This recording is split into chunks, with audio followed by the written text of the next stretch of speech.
Well, hello. It's Lindbergh, Health and Fitness Motivation Podcast, and this is a very special campfire episode. Yes, you can hear my little sound effect of the campfire rumbling in the background. Yeah, we all love campfires. I love campfires. It's a place where people just hang out, relax, get mesmerized by the flames, and then thoughts just bubble up and we actually start talking about real life stuff. And these campfire episodes are very, very different from my usual 5-minute, fast-paced, hello, Lynette Lindbergh of Couch to Active kind of episodes. What the campfire chats are is I do them about, I don't know how often I do them. 4 times a year, 5 times a year, something like that. And I just freeform and chat about what's going on with me and the whole health and fitness motivation journey of my own.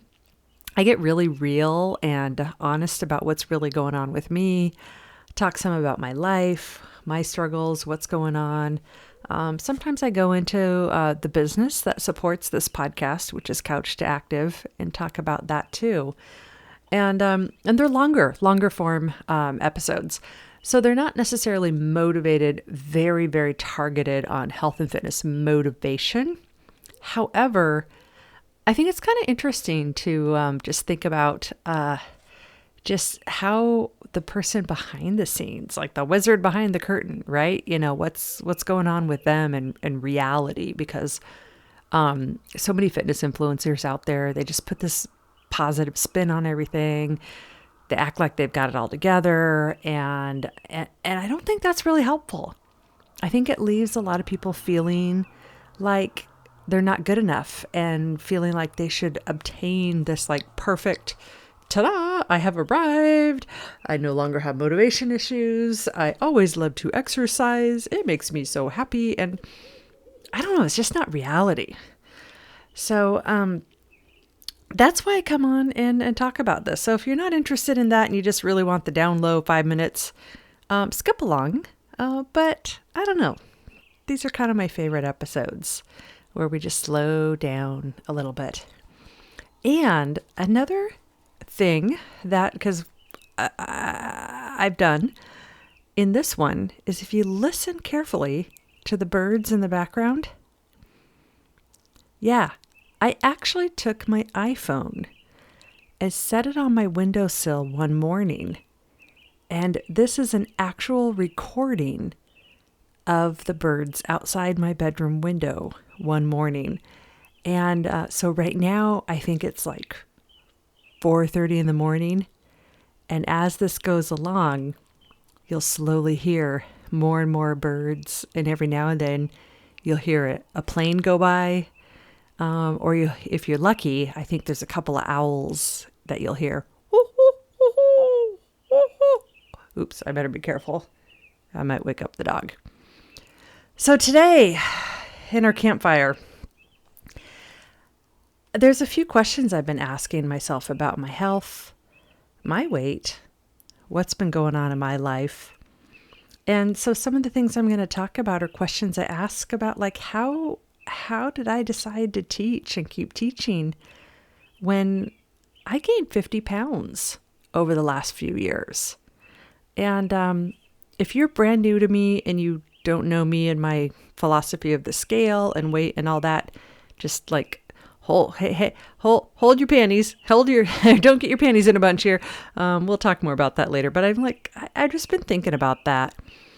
And then another thing since our last campfire chat was asking myself, could I wean myself off a highly addictive prescription medication that I have been on to deal with my fibromyalgia? And in that process, asking myself, how hard should I push myself to drive somewhere when I'm not feeling well? Gets all complicated, but we'll talk about that at all. I know some of you guys have been there too. And another thing that I've been thinking about is cracking the code of, how can I help people feel comfortable coming to an exercise class when they have mental health issues? because, God, when you've got health issues, mental health issues come right along with that. And then when you've got all that together, it makes it just feel so hard to come. And then everybody who does come, anyhow, we'll talk about that. They're just like, oh my gosh, I'm just so glad I'm here. So we'll talk about that. And an interesting thing I did, I partnered with a group, the National Association of Mental Illness group. And then been also thinking a lot about the classes and like, when is the right time to add an intermediate class? And then with all of that, vacations. I've been thinking about vacations. When do I get to take a vacation? So those are just kind of the things, that we're looking at right now. So let's back up a little bit. That first question I was asking myself, God, I love these birds. That's like really similar to how they actually sound. Well, they should, because that is actual birds from my house. But how do I teach when I've gained 50 pounds? Now, that's something you'll almost never hear any kind of a fitness influencer talk about, is if they have their own a change in the scale in a way that they don't want it to be. But as you guys know, I've been really, really open and honest and just candid, because I want to take the stigma out of the scale and take the stigma out of weight. And the fact that we protect the number on the scale so tightly, like we protect how much we weigh more ferociously than we protect how old we are, or like all kinds of things. We will share all kinds of things before we will ever, especially women. I don't know. I think men too, before they'll share how much they weigh. And I think that's a mistake. And the reason I think that's a mistake overall, culturally, to make it such a taboo topic, is because when we make something secret and taboo, we're giving it power. And secrets hold a lot of power. And when we get to a place where we're in forums, I'm in lots of forums and work with lots of groups and see lots of weights, then it takes the mystery out of it. And you can realize, like, oh my gosh, a number, I get it. A number on a scale is not the right way to really define health and wellness at all, because you can have people who have, huge disparities on how they look and how they carry their weight based on genetics, based on what health issues they have going on, based on whether they have inflammation. If you have water retention, like you can carry, 20, 30 pounds, I'm just guessing here, in water if you have water retention issues. Just all kinds of things. And you can be like, literally, I know someone who has been 400 pounds male and ripped, like really stinking muscular ripped, like looks like Hulk Hogan kind of thing. So I just want to, I don't want to tell people what to do with the number in the scale, but I have found a lot of freedom myself in being open with, like, hey, here's what's going on with me in the scale. Here's what I weigh. And it's really a way of essentially desensitizing the number and realizing, like, this number really doesn't mean much. And so I had an episode a while ago where I actually shared what my weight has been through my whole life, as a kid, in college, when I got my first job, when I was pregnant, all these things. and the crazy thing is, it was so freaking liberating. It felt so liberating. And I had people reach out to me that I hadn't heard from in a long time. And they're like, holy crap, Lynn, I can't believe you just did that. That was really brave and really awesome. So I'm not saying that that's what I think everybody should do. What I'm doing is just saying my experience, because I want people, if you are getting sucked into that narrative of the scale is bad, the scale is bad, the scale is bad, to check yourself and ask yourself if you really have some more freedom in that. Do you really have to polarize? So I guess you could say I'm polarizing against polarizing, right? I mean, how funny is that, right? And I know that if you go around and hang on just a second, my computer just did something weird. Got to make sure we're still recording. Yep, we're good.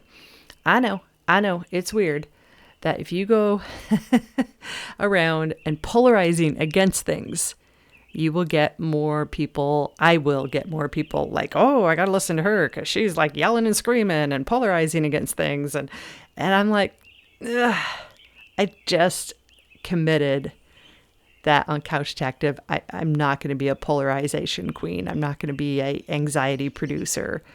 I'm going to be all about just care and compassion and reality. And, so that's why I keep putting it back on you guys. And I keep saying, make your own best decision for you. Do what's best for you. And if what's best for you is not touching the scale, if what's best for you is taking your scale out to the sidewalk with a sledgehammer and smashing it, do it. If what's best for you is to weigh yourself every single day, do that. But just know why. Know why. So that's where it's just interesting because here I am. My health has been better than ever. I am teaching 7 or 8 classes a week now, which is pretty darn awesome. And they're gentle fitness classes. That's the only way I could do it. Like I couldn't do 7 or 8 hardcore classes a week. I'd be, I don't know, maybe I could. I'm doing that, but I still have, from my years of chronic illnesses where I couldn't do it, I have 50 pounds that I gained. And in January, so right now I weigh 180 pounds. And in January, when I started this, the thought that went through my mind was, can I do this? Can I get on a video in front of people in spandex when my whole life I've always been a skinny mini? And now I'm not. I mean, those of you who take my class, you know, like clearly I'm not. And then I have the question like, well, wait a minute. Why am I even asking this? Like, why am I even worried about this? I know my value has nothing to do with my weight. I know that.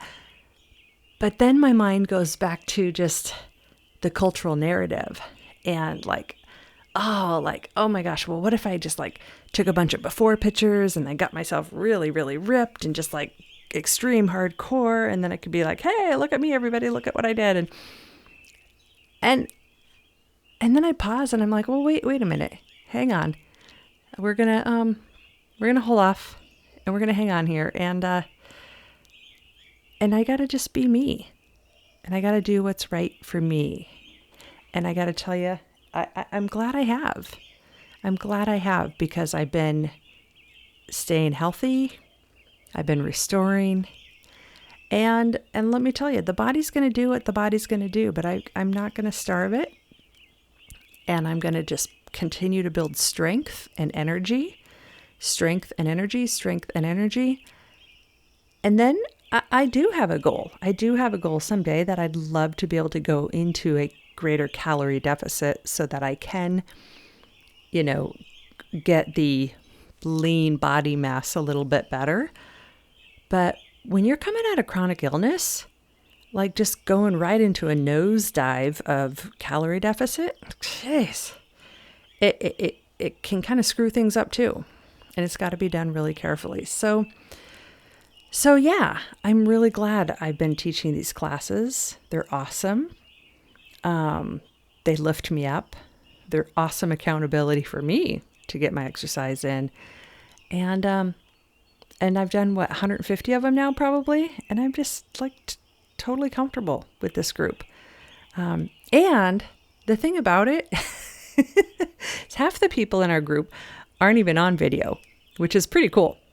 And so it's just different. It's different from a typical class. So anyhow, yeah, there's that. And then the other piece of healing from a chronic illness, I ask myself is one of the things that I got put on, and I, like you said, I'm like way too TMI here, but I've been put on a prescription drug called Cymbalta, duloxetine, I don't know, something like that, to help with my fibromyalgia because at my worst, I couldn't walk a mile without my feet hurting for days. And at my worst with fibro, all day, every day, my entire body ached. I felt like I had a fever. I would bend over to try to get clothes out of the washing machine, and everything ached. I was like, oh my gosh, I have arthritis. Like my whole body felt like it was full of arthritis. And every morning my feet would hurt so bad. And at night it would hurt. I mean, just like constant. And the fatigue was just ridiculous. And it was about 2.5, almost 3 years ago that I was in such bad shape. I was so grateful I had my husband. I was like, honey, you got to come to this doctor's appointment with me because I just don't actually realize how bad I am. And you're the one observing this. So I need you to help explain to the doctor what's going on. And so that's where I was.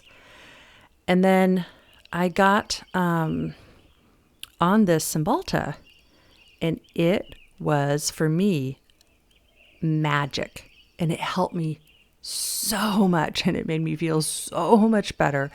And that was the beginning of me being able to regain my health. What I didn't know at the time, yeah, I know, you guys, chronic illness friends, you know, this stuff is complicated. What I didn't know at the time was that the Cymbalta was causing some of my digestive issues, and it was causing fatigue. But it gets tricky because you get on a drug and it helps you, and you're like, oh my gosh, I feel so much better. I'm really tired all the time, but I'm doing so much better. And you don't realize that tired is from the drug. You just think like, I'm not as tired as I used to be. And then I had these digestive issues, and I thought that it was due to the MCT oil. Remember that bulletproof coffee? Yeah, put butter in your coffee. Like, God, you might as well drink a whole glass of laxative. And it just like, sorry. That's my husband would say, just shoot it out your ass, sorry. Oh, TMI, if this is too much for you, please just move along. Trust me, I'm more dignified in classes and with clients. We're just around the campfire, right? It's what happens at the campfire stays at the campfire. And anyhow, so I was having these digestive issues, got rid of the MCT oil and the bulletproof coffee. And it got better, but I was still having big issues. So, and then later, 2 years later, did a massive research into my health. I was like working with a nutritionist and a naturopath and my doctor. And I was like literally going into Facebook and looking at my whole last 10 years and being like, okay, when did I run that half marathon? How was I feeling? When did I run that triathlon? How was I feeling? When was I not able to do the hiking anymore? When was I not able to, and like timeline. And then I got out my medical record and I was like, okay, when did I start this drug? When did I end that drug? When did I start this, Whole30 diet? When did I end that? When did I try the keto diet? And let me tell you, I'm like done. I'm done with crazy diets. Put all that together and realize like, oh my gosh, I now need to get off the Cymbalta because of the side effects. So long story short, talked to my doctor and I said, doctor, I've been doing all this work to get myself as healed as possible. And now I think I'm ready to try to go off my Cymbalta. The only problem about that, wow, these birds are neat. The only problem about Cymbalta is it's a really hard one to get off. And the brain doesn't like to get off of it. And so I actually got in and I researched. I went into the original studies that the drug company did with the hundreds of participants. and withdraws and compared the placebo patients with the regular patients and how they were reporting withdrawal symptoms and how long they lasted and blah, blah, blah, and worked with my doctor and all that. And so my doctor was like, okay, go down by a third,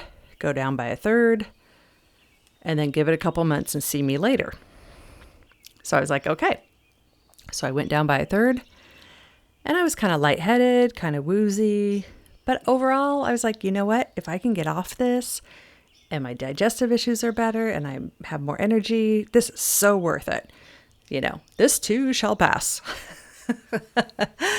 Pun intended. Okay. And then went down my second third. I was like, okay, got to go down the second third. Hang on. My computer did a thing again. There we go. And that was okay. I mean, it was not easy. I had like days of feeling really woozy, like dizzy and all that. So then I went against my doctor's orders and I was like, okay, now I'm going to just like go down all the way off because dun, dun, dun. Yeah, you can see it coming, right? Because the first 2/3 went pretty good. So I'm just going to do this faster than my doctor said to. Let me say, it was a shit show. My brain couldn't handle it. And for the first time in my life, I had a legit experience where for a couple of days, about 48 hours, I literally thought I was going crazy. Like, I couldn't think straight. I felt like the world was going to fall apart. Everything felt hopeless and helpless, and I didn't know why.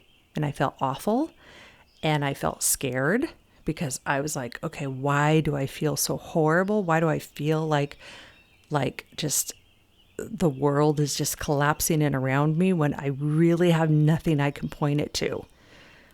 And so again, thank God for the hubby, and which is interesting because I've been single so much of my life, but right now, like, so grateful for him.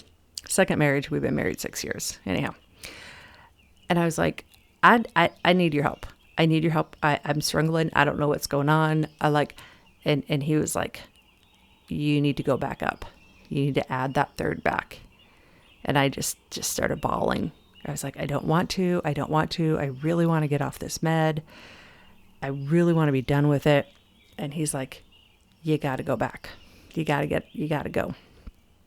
And so he got it for me, handed it to me with tears running down my face. I took that third again. And that was absolutely the right decision. Abso-freaking-lutely. And that was maybe 6 weeks ago that all that happened. And I was really quiet about it. I didn't record on the podcast about it so much because, it freaked me out, quite frankly. And I needed to kind of figure out, like, what is this all about? I needed some time to process that. And now it's been another 6 weeks, and that third dose has been perfect. I still have aspirations to get all the way off. But for now, I'm just really thankful every day that I have access to that and that it can really help me out. Part of the frustration of all this, as my chronic illness friends know, is it's really frustrating to feel like you're spending so much time dealing with your health and dealing with complex things and wishing and willing your body healthy and doing like the mindset thing, doing the research, doing this, doing that, like doing all the things. And the body's still going to do what the body's going to do. And pain is okay. And we can deal with pain. But suffring's a harder thing. And I felt like I was suffering when, in the middle of all this, when I was really lightheaded before I'd tried to go all the way off, my uncle passed away. And I hadn't seen him since pre-COVID. It was not totally unexpected, but fairly sudden. He was young, and too young. And I wanted to go down and be down there for the funeral. I really did. I wanted to, like, the world had just started opening up and I really wanted to be there. And I was like, I can do this. And I got in the car.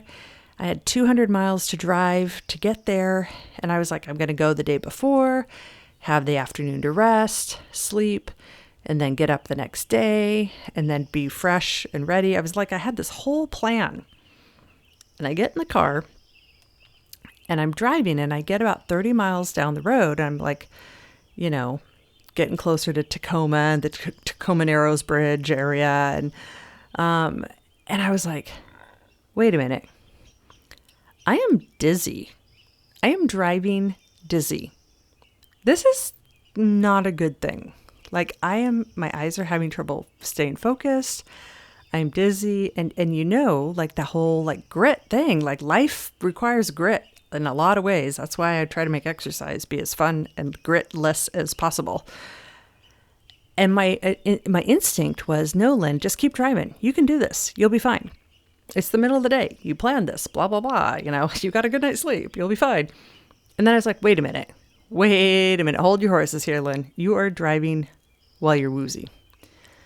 So I pulled over and I called my mom, and I was like, hey, Mom. I was like, I can't make it. I was heartbroken. I really wanted to be there. And I got off the phone, cried again, and then turned around and started driving home. And about, maybe 15 minutes later, my mom called me and she's like, oh my gosh, you called me to tell me you can't come. And I was so excited about telling you that it's okay that I forgot to ask you, are you going to be okay driving home? I was like, okay, Mom, okay, we're good. It's all good here. Don't worry. But just that struggle and that feeling of like, how hard should I push to drive somewhere when I'm not feeling good or well, yet I still want to live my life. And so that was just an interesting journey today. And then it got me thinking more and more. I've been thinking a lot about that concept of how to help people with mental illness come and exercise, because it's a hard thing. And let me tell you, when I did that like little oops, trying to get off Cymbalta, and I had 48 hours of just a mess, that was a very scary episode that I will forever be grateful for, and forever be grateful that it was only 48 hours, because it dropped my jaw. And I thought, oh my gosh, like holy moly, like guacamole, like if I was dealing with life like that on and off often, that would be so incredibly hard. And I'm so grateful that I know there's no way I can know what it's like to live with that day in and day out. I really don't know. Because I knew, even in the midst of it, I knew that all I had to do was, take the blue pill.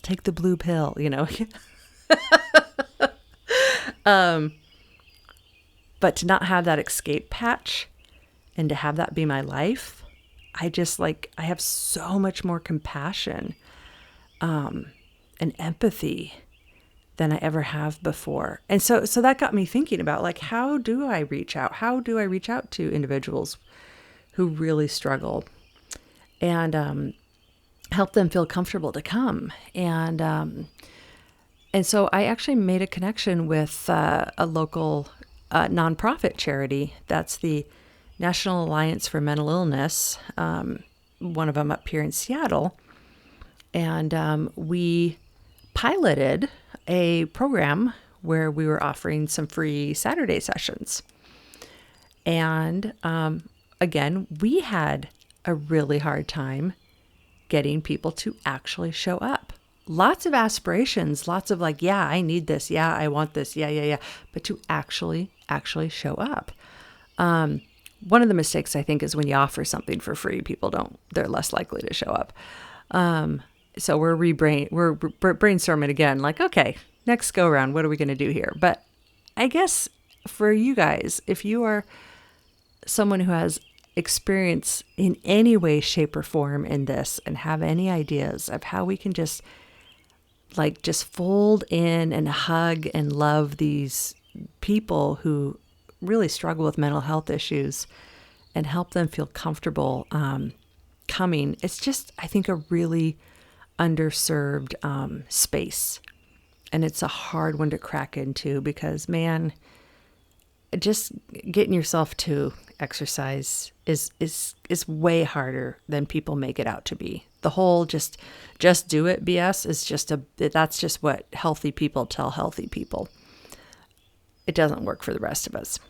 So, yeah. So that was an interesting piece. And then in the middle of all of that, I had a potential opportunity to fold in a group of people into Couch to Active classes that were more two things happening at once. That fold in a group. There's a class that was ending that I had subbed for a few times, and I was like, oh my gosh, I could fold them in, except they were more advanced.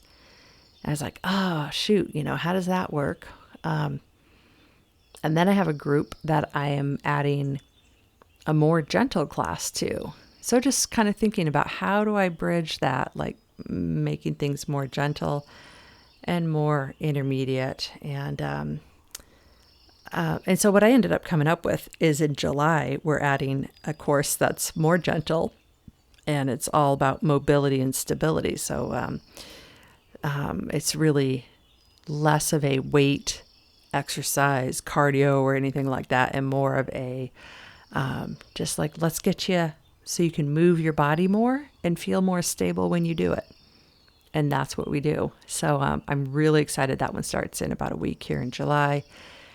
And then the more advanced one is just because I don't really want to play in the intermediate advanced area. I want to keep Couch to Active for beginners. And then once you feel like you're outgrowing my classes, you find something else, because there is a gajillion other classes and opportunities out there. But I did decide to add one in August. I'm going to add one mat Pilates class that's an intermediate mat Pilates. And the reason I decided to do it, and the reason I decided it would be in integrity with Couch to Active's mission, is because the intermediate mat Pilates, basically Pilates is a fancy word. It's somebody's last name, Joseph Pilates. And really, when you hear the word Pilates, just think strengthening the muscles between your neck and your butt. Yeah, your whole core. And not just strengthening your abs and your, stuff like that, but every muscle, all the little internal muscles. There's exercises that really get all the muscles in your back, all the muscles in your upper abs, middle abs, lower abs, transverse abs, your sides, like all of that in a way that balances it all out, restores, supports your spine, anyhow, blah, blah, blah, blah, blah. That's not what this is about. What this is about is why add an intermediate course to a company of classes that's all beginner. And the reason I wanted to do it is because being able to do that class specifically is really a big health and wellness goal. It's kind of that the benchmark is like, if you can do this health and wellness class, this Pilates class, then you have a very strong core. You're sitting up tall. Your organs are supported. Your spine is supported. It is like one of the best things you can do for health and wellness as you age. And it's just a really big benchmark. And so I decided, you know what? I am going to offer this one. And initially, probably the people that come will be these people from this other class that I'm pulling in. And then some students that are in the other classes will probably come and do what they can. which is really awesome with online classes, right? Because if you don't have your video on, you just do what you can and it's all good. Like you don't even have to sit in the back of the class. You just have your video off and it's all totally great. And so it's just I'm just going to hold that as kind of a flagship benchmark to goal to attain. And then if as a student of Couch to Active, you get to a place where you really can do this, then your body is kind of ready to start doing anything because it all comes from the core, which is really cool. Another reason is I've rehabbed and regained enough strength from just teaching since January and doing these classes. I've been really gaining strength that I'm finally ready to teach this class again. I used to teach it all the time, 3 a week, no problem. Like it was easy. And now, 6 months of teaching the beginner classes later, I'm like, okay, I think I can finally do this intermediate class again. And I'm excited. I'm excited about it. I'm excited about gaining that strength myself too. So yeah, life, I tell ya, it's really interesting. And then I look at all this stuff and I look at my to-do list and the podcast and everything. And I love these episodes. They're longer, but I just get a yammer on. It's kind of nice. So if you're still here with me, well, if you're hearing this, then yeah, you're still here with me. Oh my gosh, I had this really weird random thought. If you're still here with me, use this discount code, blah, blah, blah, for 40% off of blah. Like, that is a weird random thought. Maybe I should do that someday. Yeah, maybe I will. But part of what has been going through my mind too then is when do I get a vacation, right? I mean, I've been teaching, 6, 7, now pretty soon 8 classes a week since January, and I haven't missed a week. I think I've canceled 2 classes in 6 months. Yeah. And I was thinking like, oh, I could get subs or blah, blah, blah. And then I was like, nope. I'm going to practice what I preach. I'm going to practice making time for myself. I'm going to practice carving out time for myself because this is something we all need to do. We all need to take breaks. We all need vacations. We all need times of rest. And so, if you're one of my students, it's my apologies. I haven't even told you guys this yet. In September, I'm going to take a week off. Just shut Couch to Active down for a whole week in September. And for my folks who have group fitness packages, so some people like have unlimited group fitness classes, which is a wicked good deal. Or like 6 packs and stuff. So basically anybody who has any kind of a package with me, I'm going to give them access to a password protected site that's going to have the workouts we would normally do on video. So they can do them like all week long if they want to.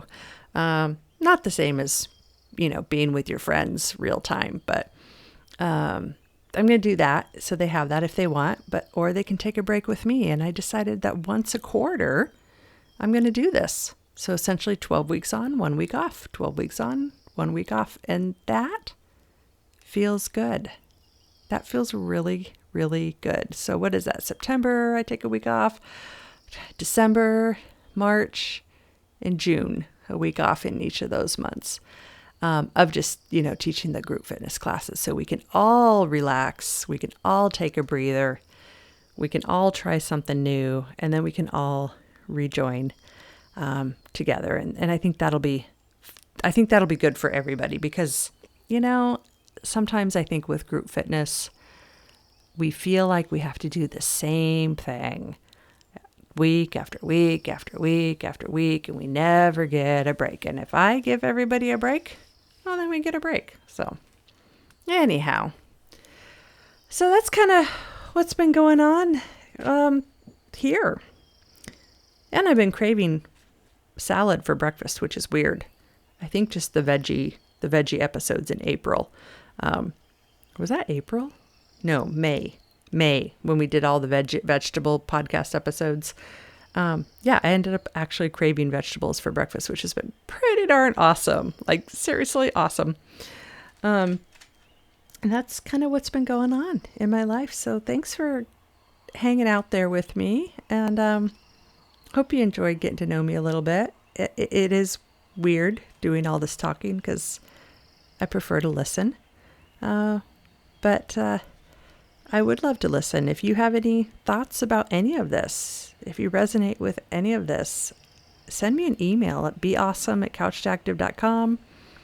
Be like, hey, I just heard your campfire number 6. That's what this is, my 6th campfire episode. And just share your story. Tell me more about you. It helps me stay in touch with, it helps you process what's going on with you, and it helps me stay in touch with the people who are listening. Because, that's actually another weird thing is with when you podcast on the back end, I can see, as far as data, I can see how many times the episode has been downloaded, but I can't see how much it's actually been listened to. I can see what state, no. I can see what country. Actually, I think I can drill down to what state, but what country is downloading the episodes.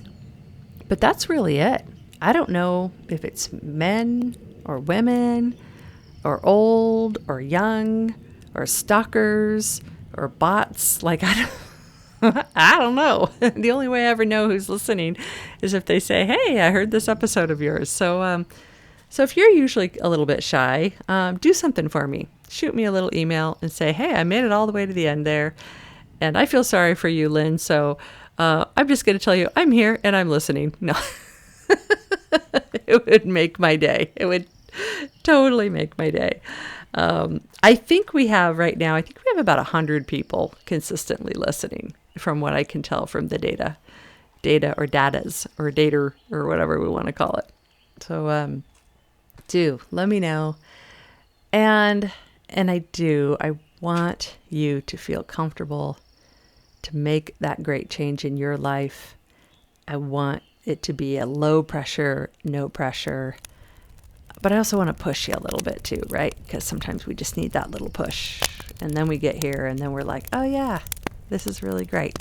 This is what I wanted because nobody's telling me what I got to do. I get to figure it out and figure out what works good for me. So, alrighty, friends, stay safe while we have this crazy hot weather. Remember, heat index of 90 or above. You want to stay cool.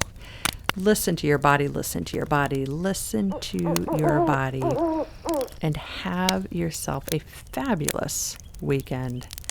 And then we will see you tomorrow, or even better, we'll see you in class or in a coaching session.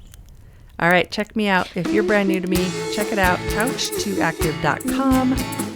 That's couch2active.com.